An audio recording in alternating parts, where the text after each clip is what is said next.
This video is to show you how to work through each problem on your fall final exam review. Don't panic about how long the video is, as I will include timestamps to specific question explanations in the description box below. Without further ado, let's get started. So this first question says, a $35 shirt is on sale at a discount of 10% off. What is the sale price? So I know that I have a $35 shirt and I have a discount of 10%. And I need to know the sales price. Whenever you have a word problem, always start by identifying your numbers, what they represent. So there's two ways you can work through this problem. You can either figure out how much 10% of 35 is and then subtract it, or what your change in percentage is going to be and then multiply. I'm going to show you both methods. So the first method is by identifying how much it's counting off. How much is 10%? So to calculate that, we're going to do 35 times 10%. Now, since my calculator doesn't have a percent button, instead of doing a percent sign, I'm going to divide by 100. Drill that into your head, that percent is the same thing as dividing by 100. So if I put that into the calculator, 35 times 10 divided by 100 is 3.5. Now, this is not my final answer. That's just the amount of money that is being taken off of the original price. So the second step is to do the original price of $35 minus 3.5. That will tell me my final price.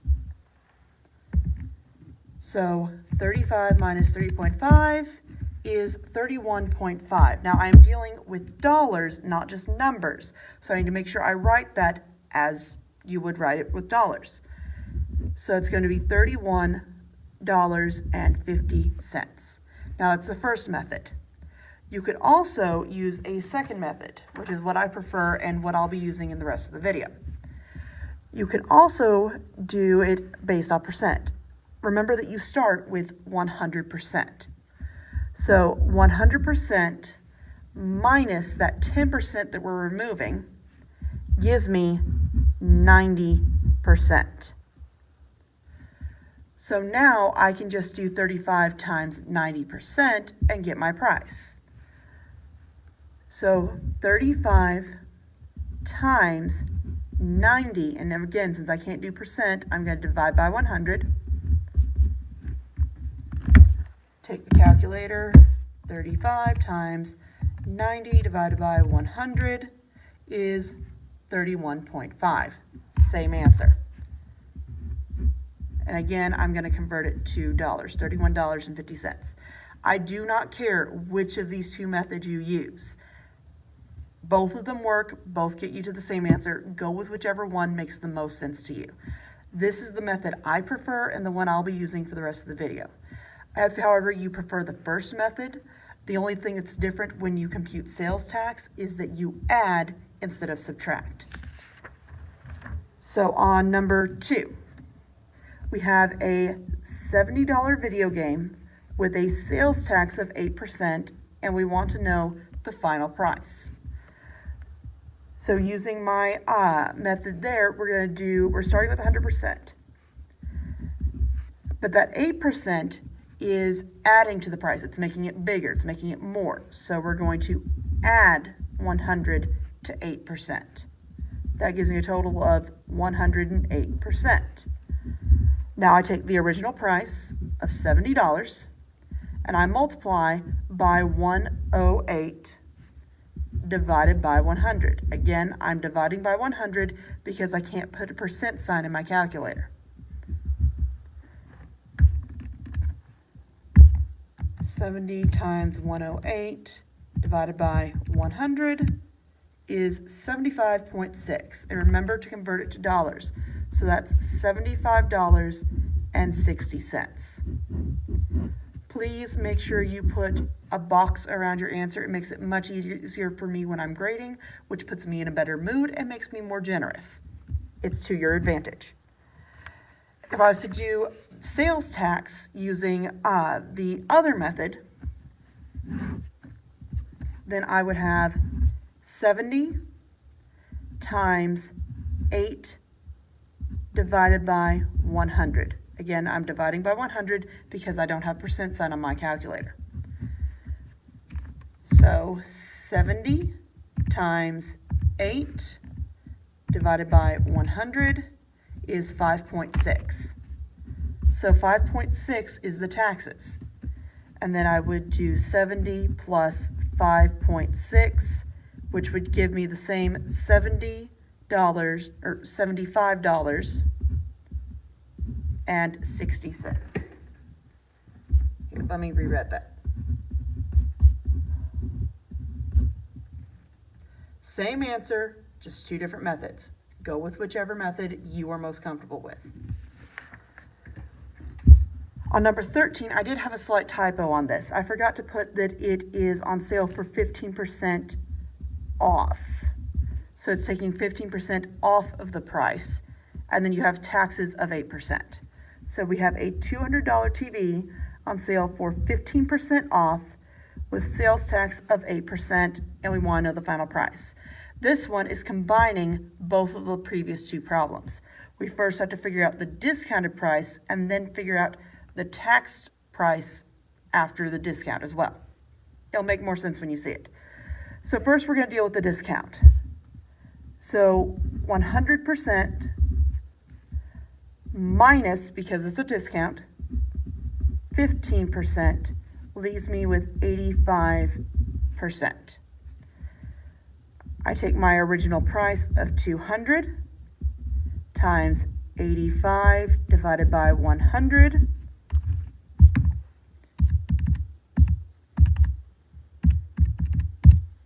Gives me 170. So that is my discounted price. I now need to find my final price. Before I can do that, I have to figure out what my new percentage is going to be. So again, I'm starting with 100%, and I'm doing sales tax, which is going to add to it. So 100% plus 8% means I have 108%. So I need 108% of 170. 170 times 108 divided by 100. I ran out of room, so I'm just going to write it down here. 170 times 108 divided by 100 gives me a final price of $183.60.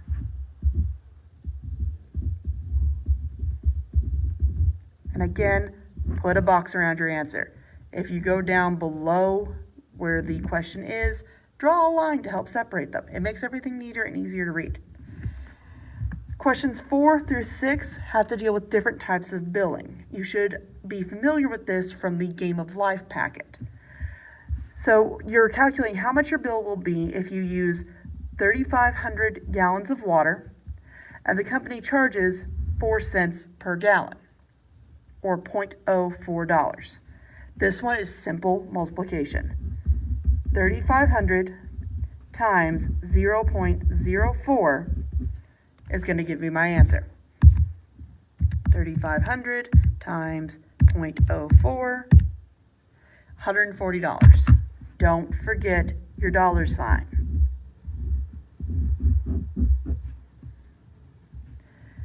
Question 5 has to deal with a different type of billing. It says, how much will your bill be if you use 3,500 gallons and the company charges $8 for the first 2,500 gallons and 0.5 cents for each gallon after? So I'm first going to look at this part here. Remember, you can think of it the same way you would with text messages. $8 gets you 2,500 gallons. But I'm using 3,500, so I have to figure out how much did I go over. So 3,500 minus 2,500 means I need an additional 1,000 gallons of water. And that additional 1,000 gallons is going to be 5 cents for each gallon. So I'm going to do 1,000 times 0.05. That tells me how much extra I'm going to be paying. 1,000 times 0.05 means I'm paying an additional $50. But I'm not done yet because I still have to pay that $8 for the first 2,500. So now it's simple addition. 50 plus 8 equals $58. And put a box around your answer. And this is the last type of billing. How much will your bill be if you use 3,500 gallons of water and the company charges $11 per month and 3 cents per gallon? This is that membership style of billing. You're paying $11 just to be a member of their company, but that gets you a much lower price than the other two options. So I'm going to start the same way I did on number 4. 3,500 times 0.03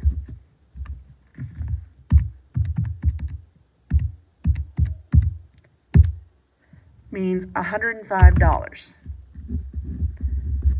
But that doesn't include the membership fee. So now I do 105 plus 11 equals $116. So of the three of these, I would personally go with the second type of billing. It's going to be a lot cheaper than the other two will be. Numbers 7 through 12 deal with percentages. The general equation you want to remember with this is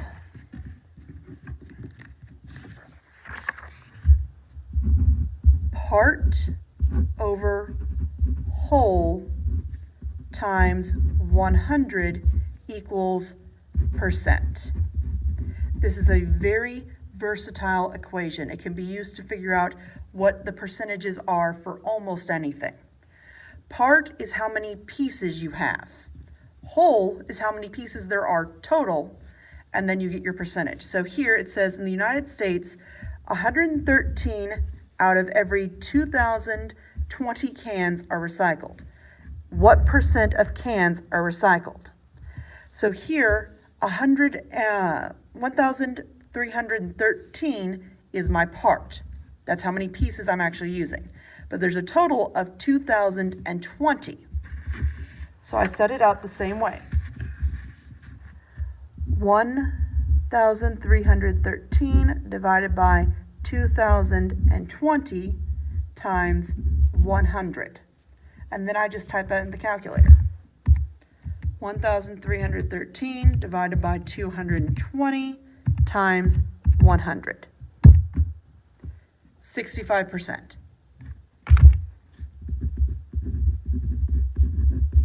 That's it. I'm going to stick with this equation for the rest of these problems.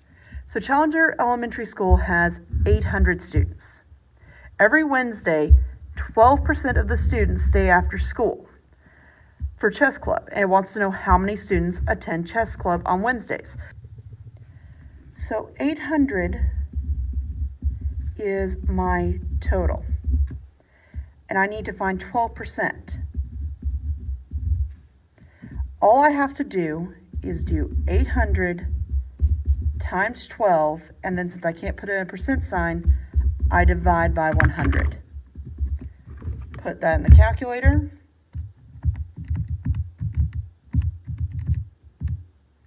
And I get the answer of 96. So the answer is 96 students. And put a box around your answer. Number 9 works almost the same way as number 8, i.e. 20% of 30. All I need to do is do 30 times 20 divided by 100. 30 times 20 divided by 100 is 6. and there's no units on this, so 6 is my answer. On 10, 11, and 12, we're going to go back to that equation we used on number 7. So we have a bag with a total of 12 marbles. 4 are red, 8 are blue. We want to know the probability, that should say of, pulling out a red marble. So we want to know the probability of red. And we need to write our answer as a percentage. We have an equation for that. Part over whole times 100 equals percent. So 12 is my whole. And I'm dealing with red. 4 of the marbles are red. So 4 is my part. Now I just plug in and type in the calculator. So 4 divided by 12 times 100 equals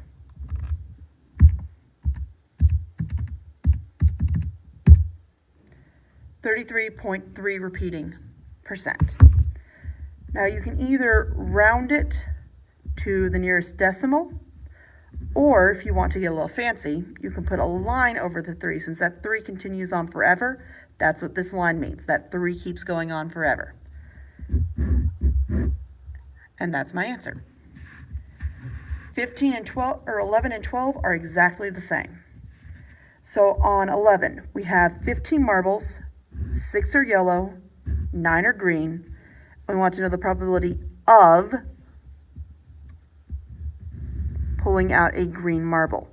And we need to write our answer as a percent. So 15 is my whole, and I'm looking at the probability of green. I have 9 green, so 9 is my part. So 9 divided by 15 times 100 equals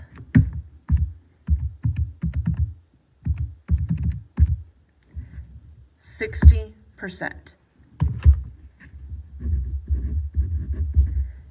Do make sure to put your percent sign on these questions. If you don't, I will be taking points off. And then we have number 12. We have a hat that contains 20 slips of paper. 60% with a colored dot and 40% that are blank. How many blank pieces of paper are in the hat? So we're looking at blank. So we have this one we don't need that equation for. So we have a total of 20. We need to find the number that are blank, and 40% are blank. So we're going to do 20 times 40 divided by 100. Put that in the calculator. 20 times 40 divided by 100, 8. There are 8 blank pieces of paper in the hat.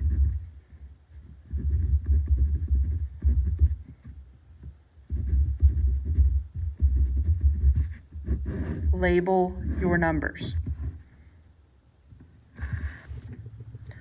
On number 13, 14, and 15, I'm merely dealing with vocabulary. To help make it a little easier, if you use more than one word, I've split up the blanks. I have 2 blanks that are solid, meaning I'm only using one word. And I have 2 single word options, salary and deductions.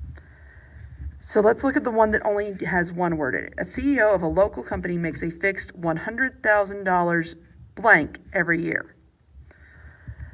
The answer that makes the most sense is the word salary. Let me fix that.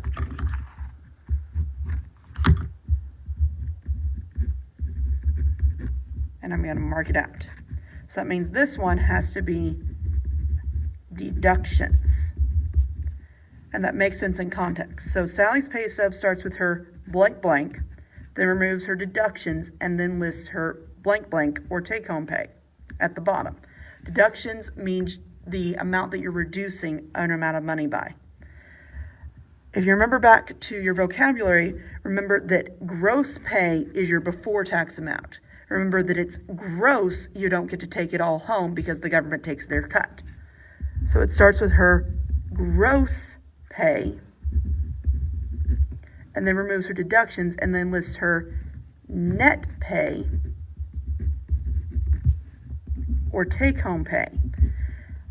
You get to take it home because you caught it in your net. On 13, we only have two options left now, credit limit and interest rate. So Joe has a credit card with a $500 blank blank and a 5% blank blank. Remember that interest is always written as a percentage. So 5% interest rate, and means this has to be credit limit. And with that, we finished the first side of the paper. Now all we have left to do is the back.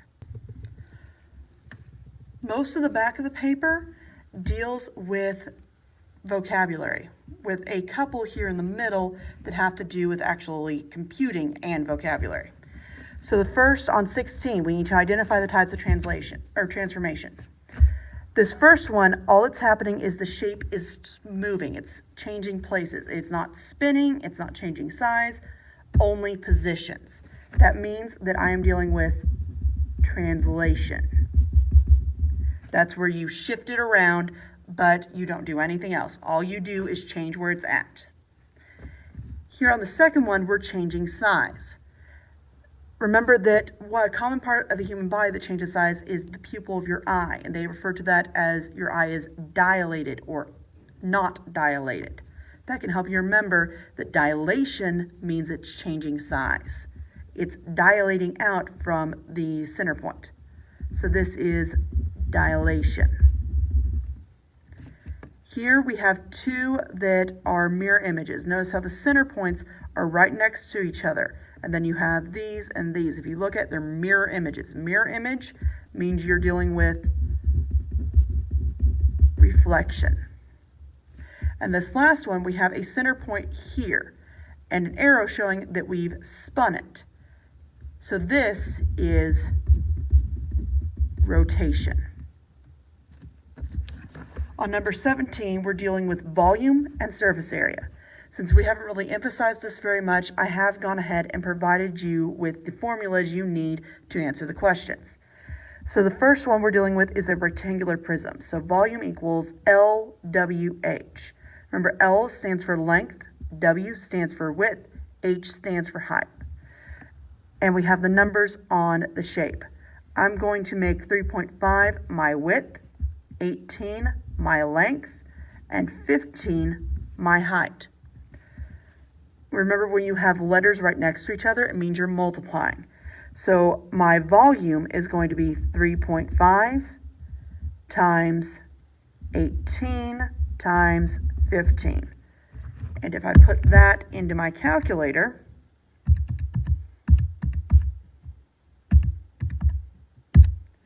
that's 945. Don't forget to use your units. In this case, it's inches. And we found volume, so we did inch times inch times inch. It's inches cubed. To find surface area, remember that a rectangular prism has two sides that are identical. You have the top and the bottom, the front and the back, and the two outside edges. That's why you have a 2 in front of each of these possibilities. So length times width, that's the bottom and the top. Length times height, that's the front and the back. Width times height, that's the side panels here.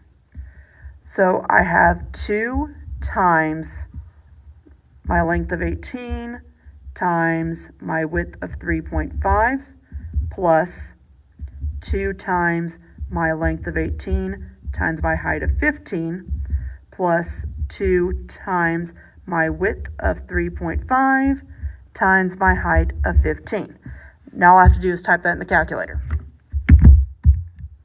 2 times 18 times 3.5 plus 2 times 18 times 15 plus 2 times 3.5 times 15. Now, since this is a long string of numbers, I'm going to double check to make sure that I typed everything incorrectly, that I have times where I should have times and plus where I should have plus, and I do. So now I'm going to hit enter. That's my answer. 263.7. And I'm dealing with inches, but I found area. If you look, I had two measurements of inches I multiplied together, so it's inches squared. You can also just remember the area is squared, volume is cubed. On the cylinder, I have these equations for me. So I have pi times r squared times h. Your r stands for radius. That's referring to the distance from the center of a circle to the outside edge. So 11 is my r. Height is just how tall it is, the h. So 26 is my h. So I have pi times 11 squared times my height of 26. If you don't remember, pi can be seen on the calculator right above the little caret symbol right here written in blue. Remember to do blue text on your calculator, you hit the blue button, second. So second, and this button gives me the pi symbol. So I'm going to do a pi times 11. To square it, you use this button right here. So 11 squared times 26. So that gives me 9,883.450488. I'm just going to do the first two decimals. So 9,883.45. And again, make sure you have your units. So this is yards, and it's volume, so it's cubed.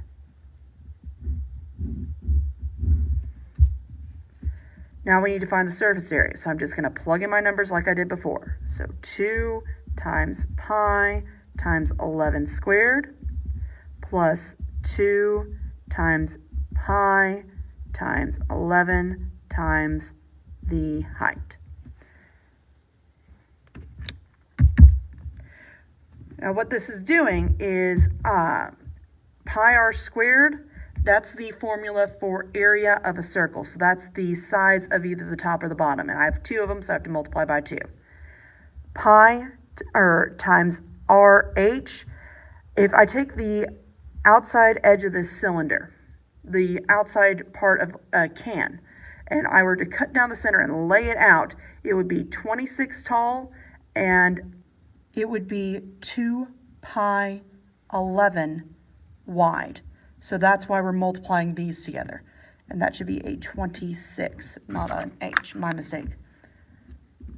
I make mistakes too. I'm just better about catching them. So now I'm going to type this whole thing into the calculator. So 2, remember to do pi, you do second, and then the caret,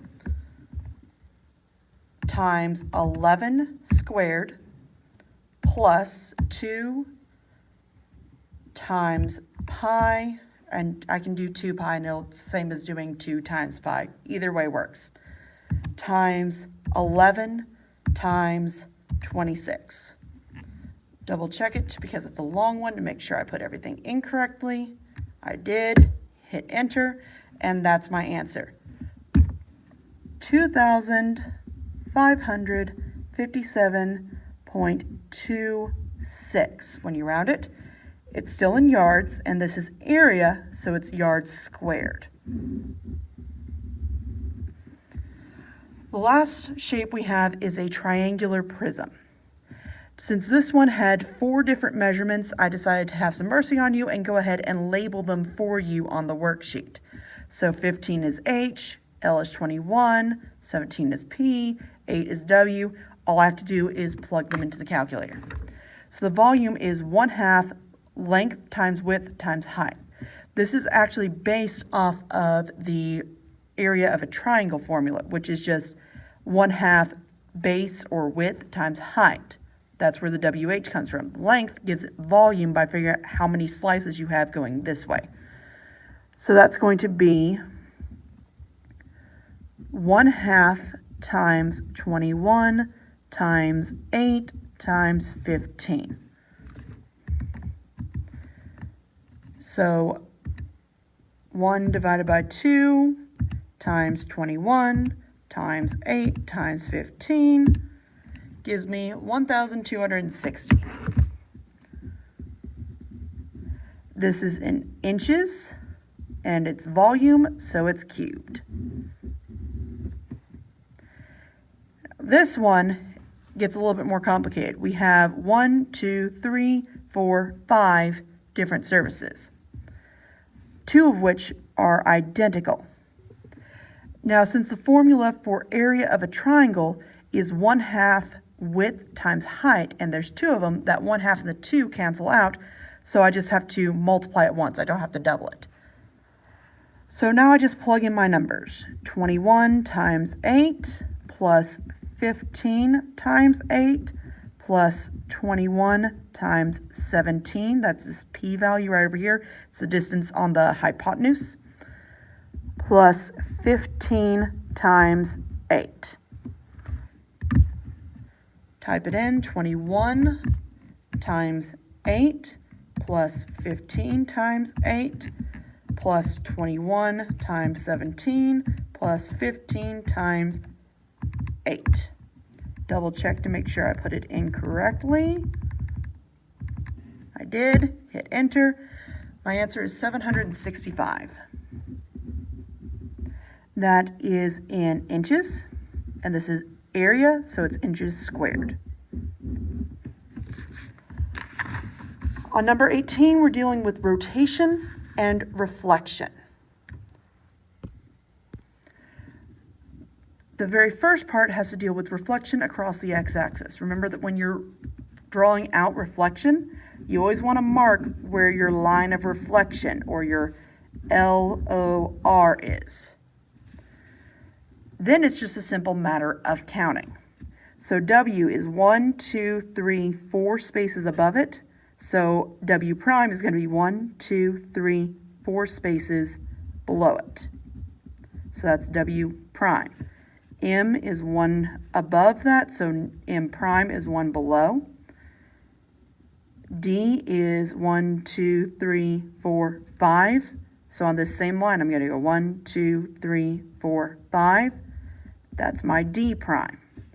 And then here we have A. It's 1, 2, 3. So I go 1, 2, 3. And that is A prime. All that's left now is to sketch in the shape. Do make sure that you label your letters on your new shape with the prime symbol.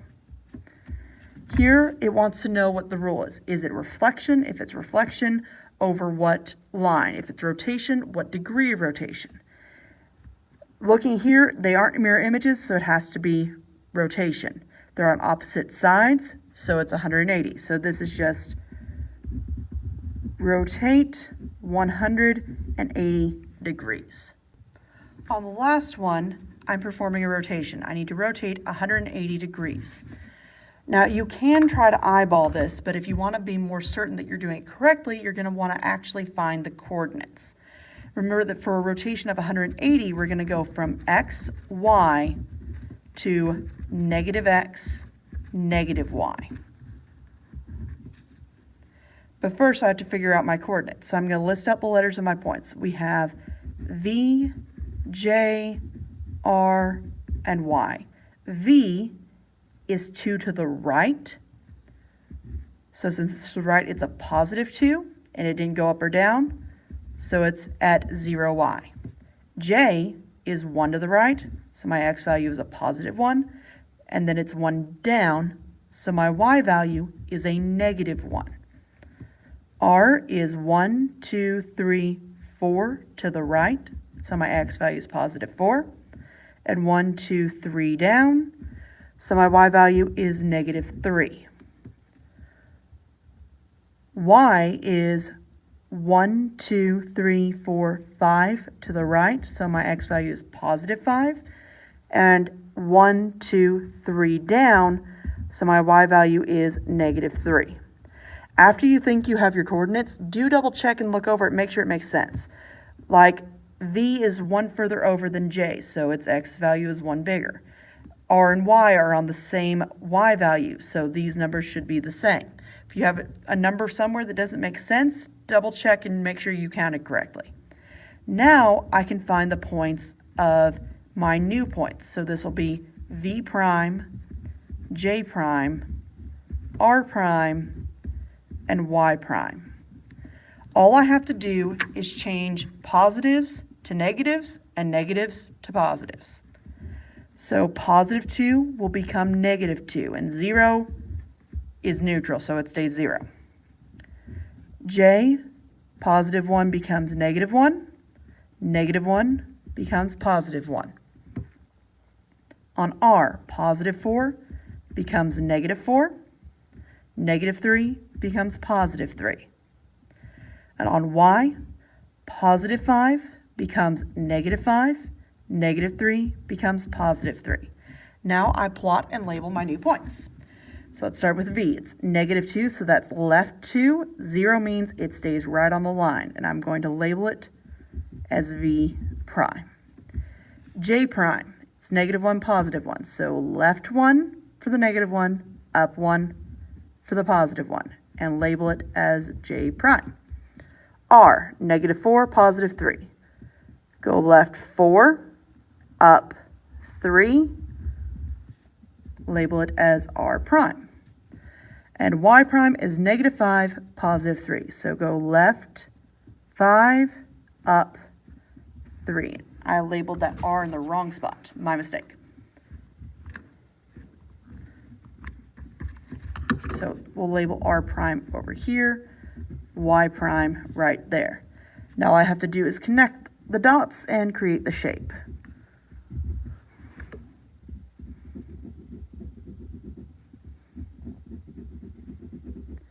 If you want to check your work, you can actually try spinning your paper to see if I rotate it 180 degrees, does it look the same? If it does, you did it right. If it doesn't, double check.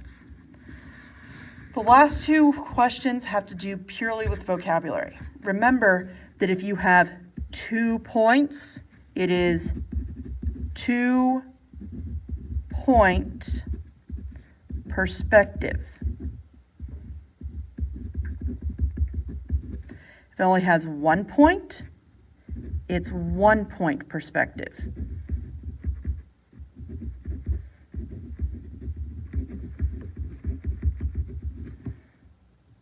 Simple, just count the number of points.